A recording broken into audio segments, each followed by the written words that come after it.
In one. Cordial saludo. En esta octava Semana Internacional de la Ciencia y Tecnología, me permito presentar el proyecto titulado Uso de las fibras de acero L sobre D 65-3D en concreto como método de mejora a la resistencia a la flexión y la tenacidad. Este proyecto lo realizamos por Miguel Ángel Ospina García, Carlos Andrés Gaviria Mendoza, Ana Ortiz Sandoval, quienes pertenecemos a la Facultad de Estudios a Distancia de la Universidad Militar Nueva Granada. El concreto, al ser uno de los materiales más empleados en la industria de la construcción, ha generado investigación sobre el mismo que ha permitido implementar otro tipo de materiales que pretenden mejorar sus características mecánicas, debido a que su condición natural es que al momento de llegar a un estado límite donde pueda resistir la mayor cantidad de carga, el concreto empieza a fisurarse y empieza a colapsar de forma frágil o romperse muy rápidamente. Al mismo tiempo, al necesitar de materias primas no renovables, su impacto ambiental es bastante fuerte, por lo cual cualquier mejora que se le haga al mismo va a beneficiar al medio ambiente.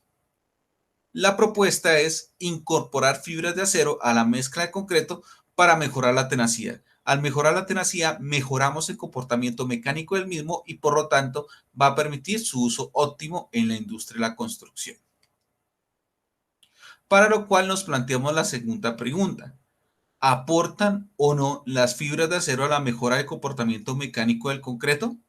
Para lo cual se formula el siguiente objetivo y es identificar el comportamiento mecánico de una mezcla de concreto reforzado con fibras de acero como método de mejora. Aquí unas pequeñas fotografías de los elementos que se fabricaron para cumplir este proyecto. El concreto ha sido un material que se ha empleado en la industria de la construcción por varios siglos y es sencillamente la combinación entre un material cementante que llamamos cemento, agua y agregados. El cemento es el que nos provee la capacidad de pega y requiere de agua para volverse una pasta y los agregados son los que nos proveen la resistencia mecánica. Hoy en día le adicionamos otros elementos como son las adiciones químicas que permiten mejorar características físicas tales como la plasticidad y el tiempo de fraguado del mismo.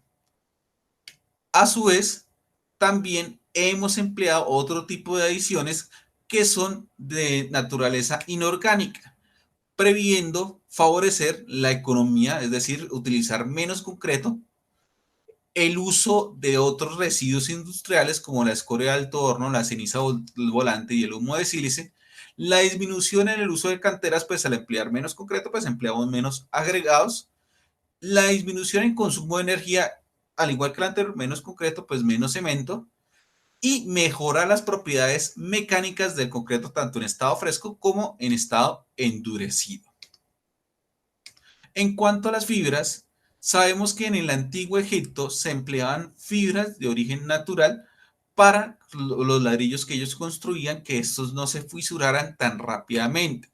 En Estados Unidos se tiene evidencia de una casa que fue construida en 1540, la cual emplearon fibras de paja en este caso para reforzar sus ladrillos y que estos no se fisuraran tan rápidamente. Al igual, al inicio de los años 50, se iniciaron investigaciones para el uso de acero, de fibras de acero en el refuerzo del concreto. Estas siglas están en inglés, Steel Fiber Reinforcing Concrete, y en la Unión Soviética utilizaron fue fibra de vidrio con la misma finalidad. Para el caso de la Unión Europea empezaron a emplear fibras de acero en los años 70 y en 1996 el American Concrete Institute en su guía 44 creó una guía de parámetros de recomendaciones para el uso de concreto fibro reforzado. En cuanto a la norma sismo resistente de la del 10, en su título 5.6.6 nos habla de los lineamientos que requerimos para usar fibras de acero en el concreto, pero como refuerzo secundario. Hoy en día las investigaciones continúan y el uso de las fibras se ha dirigenciado para revestimientos, por ejemplo, en túneles, pavimentos rígidos, ya que las fibras permiten controlar la contracción y la expansión del concreto. Lo mismo en losas de grandes superficies, como bodegas industriales o en piscinas sin tanques para disminuir su porcentaje de absorción, además de la construcción de elementos esbeltos. Los tipos de fibra que podemos encontrar comercialmente son las fibras de vidrio, las cuales nos permiten fabricar fachadas, tuberías, elementos resistentes al fuego, es decir, elementos muy delgados. Las fibras metálicas que nos permite como refuerzo secundario y lo utilizamos principalmente para el control de fisuración. Las fibras sintéticas como el carbón, el nylon, el poliéster, nos permite disminuir el porcentaje de absorción del concreto, y las fibras naturales que empleamos para que aumentar la durabilidad y bajar la resistencia a la compresión del concreto, pero mejorando su resistencia a la flexión. Al ser naturales, pues tienen un carácter más sostenible y ambiental. Metodología aplicada. Para la elaboración del proyecto, se definió en 5 fases. La primera fase es la consecución de materia prima y su caracterización. La segunda, la elaboración de diseño de mezcla. La tercera, la construcción de los elementos. La cuarta, la determinación del módulo de rotura. Y la quinta, análisis de resultado. Del módulo de rotura definíamos la tenacidad del elemento. Para este caso, pues aquí damos unas fotografías de los elementos y de las materias primas empleadas en la fabricación de los concretos.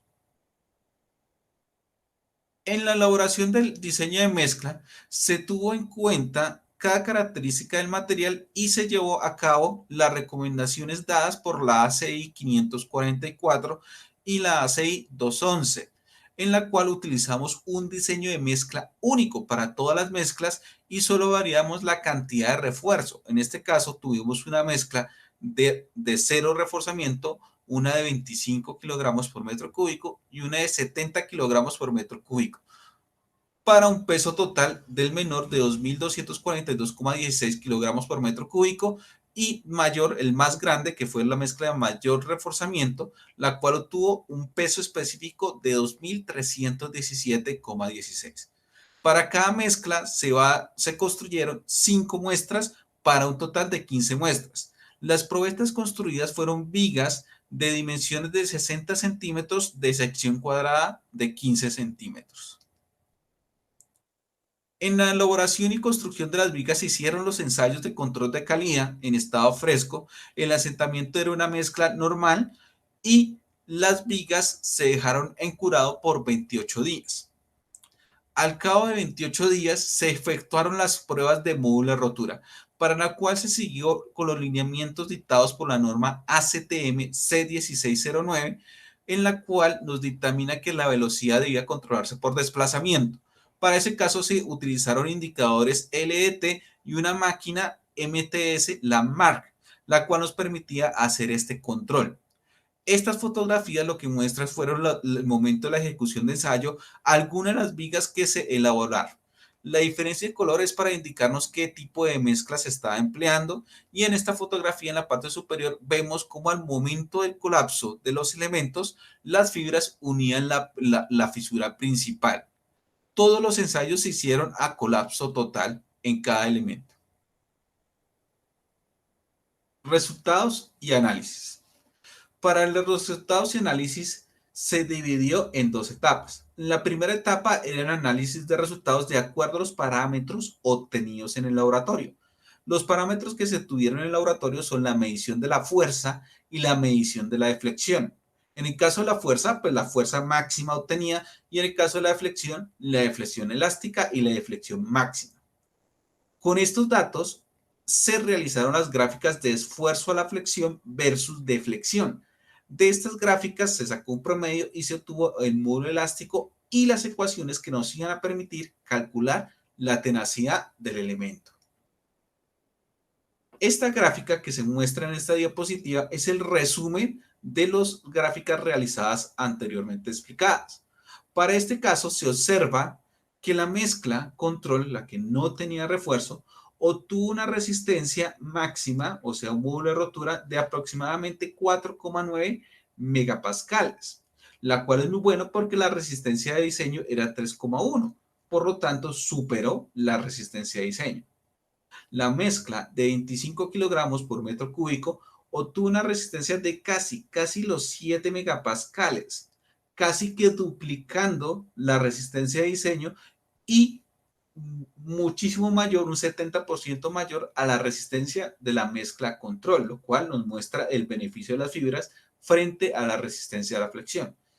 Y la mezcla de 70 kilogramos obtuvo un poco menos de resistencia a la rotura, o sea, módulo de rotura 5.9 aproximadamente, debido a la gran cantidad de fibras. Perjudicó la resistencia a la flexión, sin embargo, es superior a la de control, pero observamos que las fibras, al momento de romperse el concreto, cuando hay cambio de rango elástico a plástico, como el marcado acá, significa que el concreto colapsó, pero el elemento no falló, el elemento no cayó de manera inmediata debido a la unión, a la cohesión interatómica entre las fibras y los elementos, o interatómica o intermolecular, es el término adecuado. Entonces, esta cohesión permitió que la resistencia a la flexión siguiera creciendo. Sin embargo, ya hubo rotura del elemento. Sí, pero la flexión siguió incrementándose hasta casi 9 megapascales, con una ductibilidad muy marcada, es decir, tenemos rango plástico, rango elástico muy marcados, pero observamos que en el rango elástico con menor pendiente, significa que esta mezcla disminuyó su módulo elástico, es decir, es menos elástica que con respecto a las dos mezclas. Las dos mezclas anteriores tienen un módulo de elasticidad muy cercano, por lo cual tiene una rigidez muy parecida entre sí. ¿Qué beneficios trae esta mezcla? Significa que es más plástica, es decir, admite más la deflexión, buenísimo, en elementos que están sometidos ante cargas cíclicas, como una vía o como un puente. ¿Sí? Pero estas de acá son más aptas para estructuras que se requieran que sean más estáticas, más quietas. Es tales casos como edificaciones o estructuras similares. Analizando estas gráficas, nos permitimos realizar la tabla que se está mostrando en esta diapositiva. Vemos esta ecuación. Con esta ecuación que nos recomienda la ACTM 1609, calculamos el módulo elástico, en donde esta L que está acá es la luz entre apoyos o la luz libres, la distancia entre apoyos que fue de 450 milímetros, D es el tamaño de la sección, F la fuerza de flexión elástica y D la deflexión elástica del elemento. Entonces, para esto resumimos los datos en esta tabla. Las resistencias al módulo de rotura que se obtuvo fue de 4,91 para la de control, la de 25 6,3 y la SFRC de 70 de 5,37 megapascales. Vemos que este disminuyó un poco con respecto a la otra, lo cual se había explicado anteriormente. Y esto a su vez se ve reflejado en los módulos elásticos, la cual la de mayor rigidez es la mezcla control, seguida por la mezcla de 25 kilogramos y bastante diferente con la mezcla de 70 kilogramos. Esta fue menos rígida. En cuanto a la tenacidad, con las ecuaciones anteriormente mostradas, se integraron, se realizaron una integración y se calculó la tenacidad de acuerdo a los módulos de rupturas obtenidos y a los esfuerzos máximos de las mismas. Vemos que la mezcla control obtuvimos una disipación de energía, que eso es tenacidad, de 2 joules, mientras que la mezcla de 25 kilogramos por metro cúbico la duplicó la tenacidad del elemento, que significa que tiene una mejor capacidad de absorción de energía. Pero si comparamos con la de 70 kilogramos, pues vemos que esta casi lo supera en 20 veces a la primera mezcla de control y en unas 10 veces a la mezcla de 25 kilogramos, por la gran cantidad de fibras y ese rango tan notable plástico que se observaba en las gráficas.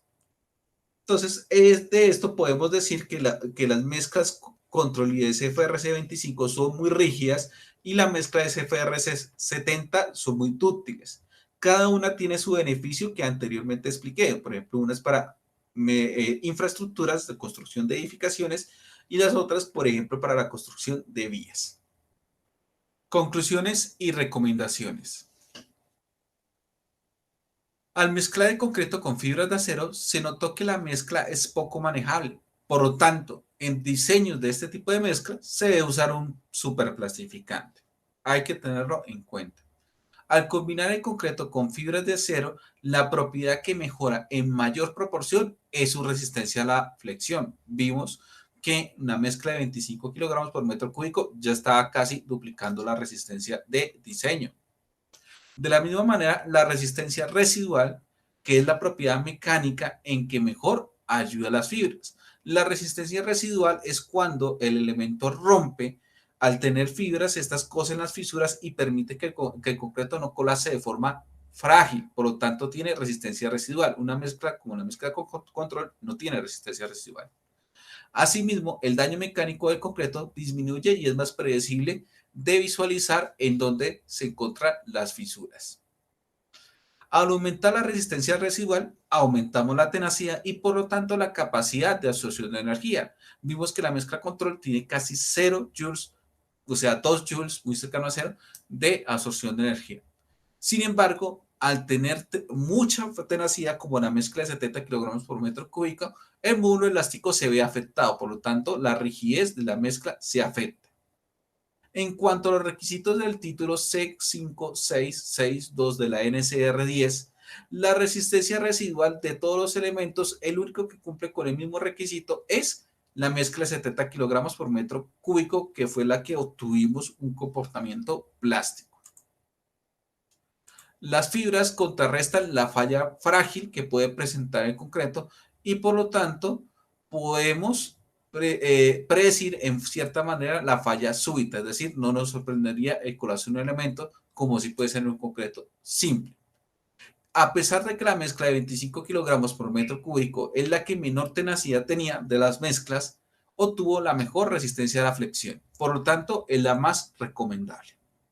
Y la mezcla de 70 kilogramos por metro cúbico fue la menos rígida. Sin embargo, por su tenacidad, que tiene más o menos 400% mayor a la de concreto sin fibras, es muy recomendable su uso en vías, por ejemplo, en placas huellas o losas de entrepiso para esta finalidad.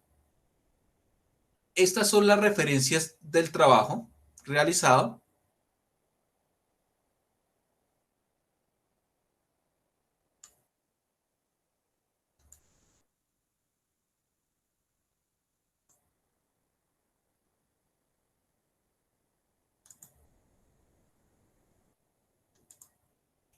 Y muchas gracias. Los autores de este trabajo agradecen a la Universidad Militar Nueva Granada, la cual, mediante el proyecto INB-DIS 3453, financió la realización del mismo bajo la Vicerrectoría de Investigaciones, vigencia 2021.